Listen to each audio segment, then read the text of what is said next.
I play not marches for accepted victors only. I play great marches for conquered and slain persons. Have you heard that it was good to gain the day? I also say it is good to fall. Battles are lost in the same spirit in which they are won. I beat and pound for the dead. I blow through my embouchures, my loudest and gayest for them.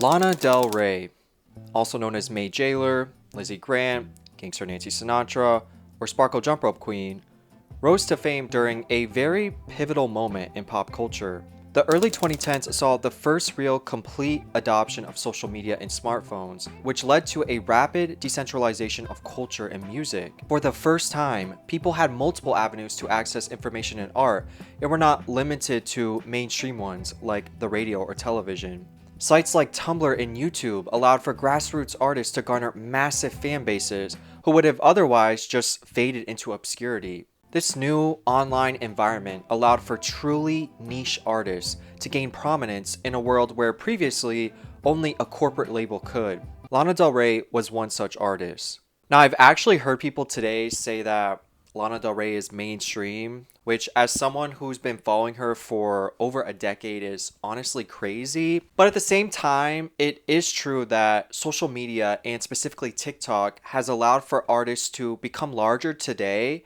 than when many first debuted. But what many people might not recognize is just how subversive and unique Lana was when she first came out, and just how much her vintage, sulky, poetic style has been adopted and perpetuated by so many new artists today. Lana Del Rey was hiding, but I think so many female artists would not be where they are and would not have the inspiration they have if it weren't for the work that she's done. She'll never not be, the top of the top to me. She really created a whole generation of people, and my music would not be what it is without her, and I wouldn't be the artist that I am without her. And in my opinion, Lana Del Rey is one of the most underappreciated celebrities with just how impactful her influence on pop culture and music has been. To really see why I think this, you first need to understand the state of the industry at the time of her debut. So the music industry during the late 2000s was poppy, colorful, and loud, and Lana Del Rey completely rejected all of that. Lana's music had bold, dark, dramatic lyrics to a backdrop of cinematic strings and trip-hop beats. Her lyrics had themes of heartbreak and tragedy, simplicity and glamour, and with the rapid rise of mental health issues due to social media and negative algorithms, millions were now able to relate and find comfort in her artistry. This leads me to my first point, and just how much Lana subverted previous trends in music.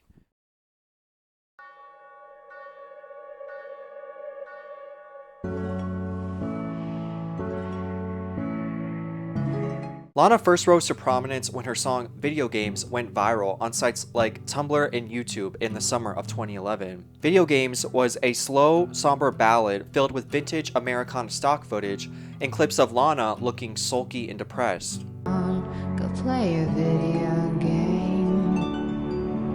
Compare this to the mainstream music that was trending at the time. Don't stop, make it pop, DJ blow my speakers up tonight, I'ma fight.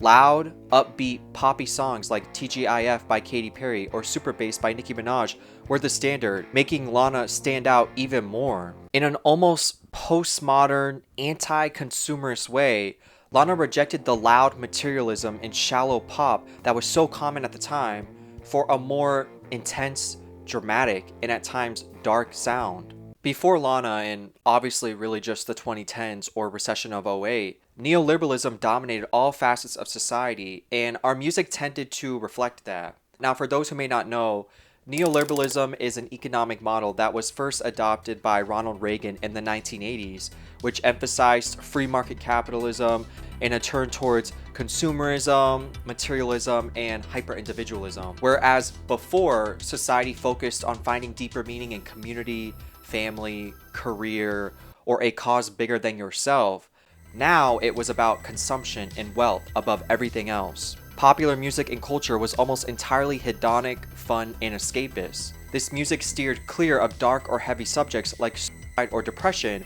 which was strictly relegated to niche genres like alternative or emo music. In other words, dark music has always existed, but it was usually restricted to certain subcultures, and Lana helped to make being sad almost as mainstream as pop. This leads me to my next point about mental illness and reclaiming what we choose to stigmatize. In general, the 2010s saw a real shift towards social justice, with things like LGBTQ and black rights becoming more mainstream than they really ever had before. But one thing people really forget about is also just how much mental illness was normalized. Whereas going to therapy or admitting to suffering with mental illness used to be rare, now it had become so normalized that some said it was too common and had become a mainstream trend. One of the biggest ideas at this time was the whole trope of the tortured artist, and how you couldn't really be unique or creative if you weren't struggling or suffering in some way. Many people attributed this specifically to Tumblr and artists like Lana, Marina and the Diamonds, and Sky Fiara. Many critics at the time also said that Lana made suffering too beautiful or even desirable, which was setting a bad example for her fans.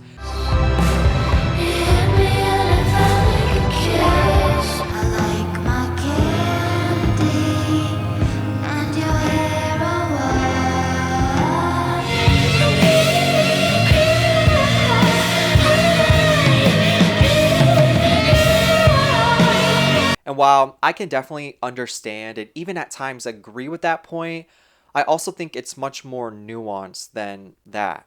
This might sound dramatic, but I'm a big picture thinker, and when you really think about it, never in human history has suffering, suicide, or just mental health in general become as visible and normalized as it has today post 2010s. Obviously, nobody wants to be sad or suffer, and this is partly where the stigma comes in.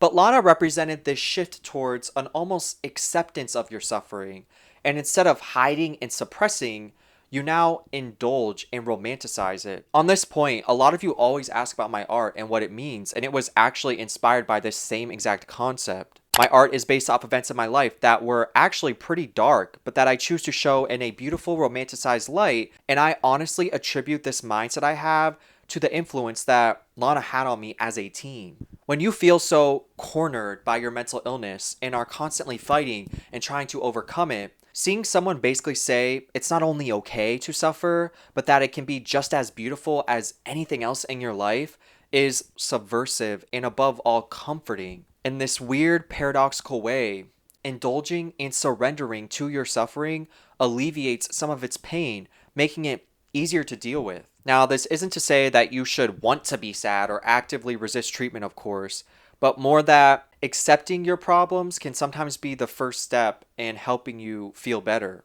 Now, I remember sometime in the late 2000s when I was like 10 or 11, and I was just talking with my grandfather about culture and modern pop music, and specifically Lady Gaga, and just how normalized nudity and sexuality was becoming. I remember saying to him, I bet when I'm like 40, sexualization will have become so normalized and mainstream that it will become outdated, and some form of conservatism will make a comeback because of how rare and therefore unique it will be.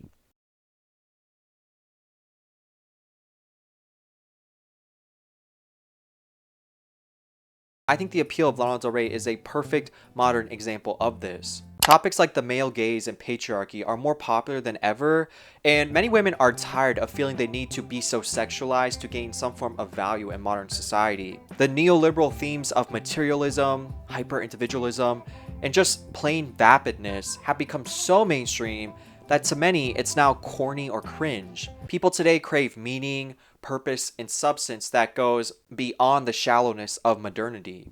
In the most ironic of ways, Lana's popularity has shown that a simple, ordinary, somewhat conservative style has become more appealing than everything the mainstream keeps telling us should be. When you understand that music used to be constrained by strict societal values and that everything post 1960s was a rejection of that, It's ironic that we're now experiencing a fatigue and people are cycling back to something more simple. I would honestly even argue that you can see this in everything from the rise of the indie artist to a rejection of consumerism and the popularity of the clean girl or minimalist aesthetic. It's like we have lived in a world where spectacle and material has become so forced that people are now rejecting it and craving something more simple and meaningful. Loving her was like shaking hands with the devil. I was born bad, Dictateur aurait sa réponse. but then I met you. One of my favorite aspects of Lana, and something that was also pretty radical, is her revival of romanticizing the simple life and her early self-made music videos. Money is the anthem of success, so before we go out, what's your address? I remember when video games was seen as so unique simply because she filmed it using her webcam and edited it on a MacBook in a fast food restaurant. This is so common now, but back then it was incredibly novel and unique. The ability to document and curate our lives using these new portable devices allowed us to attach significance to our own experiences, which gave the common person much more influence. In the past, only the wealthy and famous had access to technology that gave them such visibility, but now we all could, and Lana was one of the first artists who really took advantage of that. This technology allowed for the whole idea of aesthetics and romanticizing your life to blossom. And anybody who is an unreleased Lana fan really understands this and just how much Lana can make things like going to a gas station or 7-Eleven seem so incredibly significant and meaningful.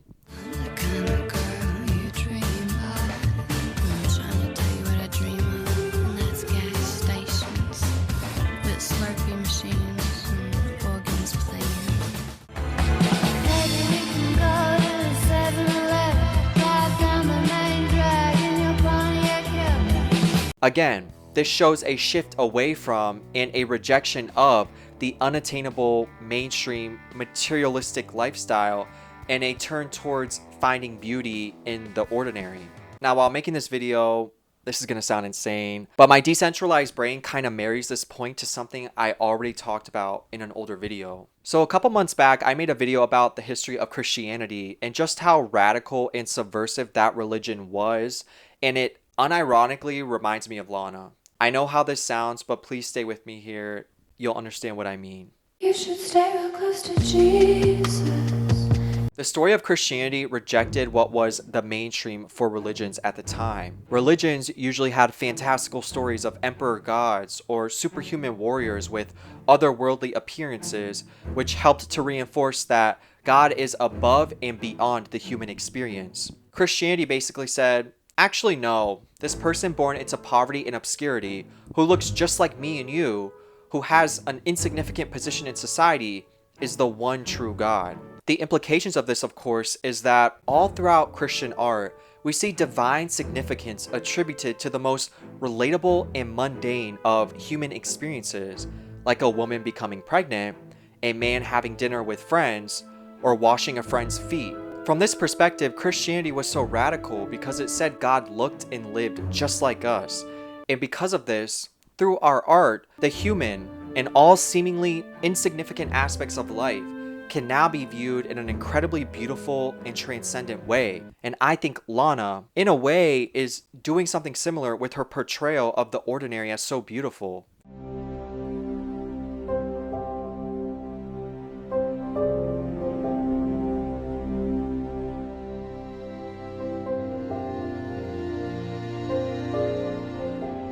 Specifically, her use of intense cinematic strings and her almost ethereal style of singing makes you feel that what you're listening to has such significance that it's almost comparable to a religion.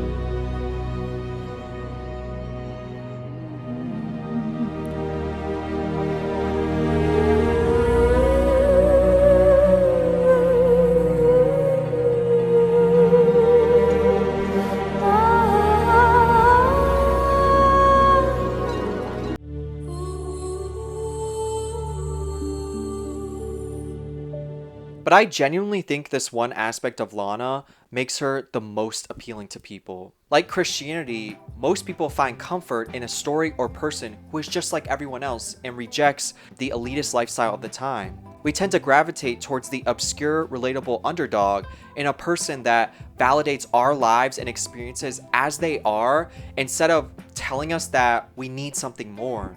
Like I already talked about in my first Lana Del Rey documentary, I myself moved from the Florida Keys to a tiny upstate New York town, and if I didn't have Lana, I genuinely don't think I would have survived living in such a boring place. Me and my best friend at the time loved Lana, and we had our own fair share of problems and stuff, but through our appreciation of her, we found happiness in our lives and ended up rejecting mainstream life and society altogether. It was kind of like Lana's style was so effective that it made us not only appreciate the mundane, but actively desire it. We didn't have a car or much to do at all, but we still found ways to appreciate our situation. Instead of going out to parties every night or constantly seeking out spectacle, we would spend our time around the bonfire, indulging in visions of our glorious future. We would go on long country road walks, eventually ending up at one of our favorite hangout spots, the church parking lot, where we would sit under the stars talking endlessly about the person we wanted to become until the police would chase us off into the woods. A day spent at the gas station with a Slurpee or smoking a joint on top of the reservoir was all we needed to be happy and feel full. I seriously don't think I would have been able to see the beauty in any of this if it wasn't for Lana.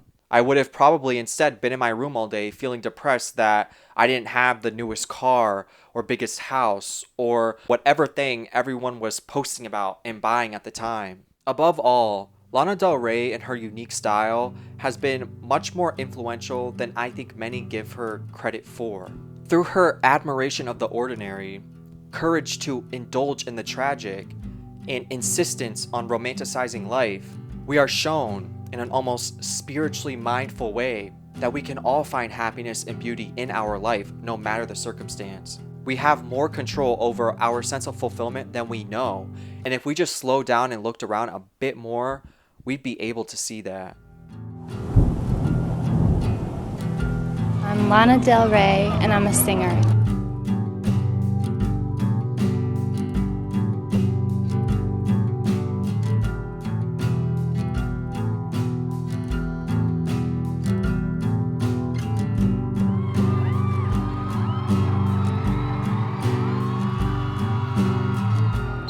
I had a vision of making my life a work of art.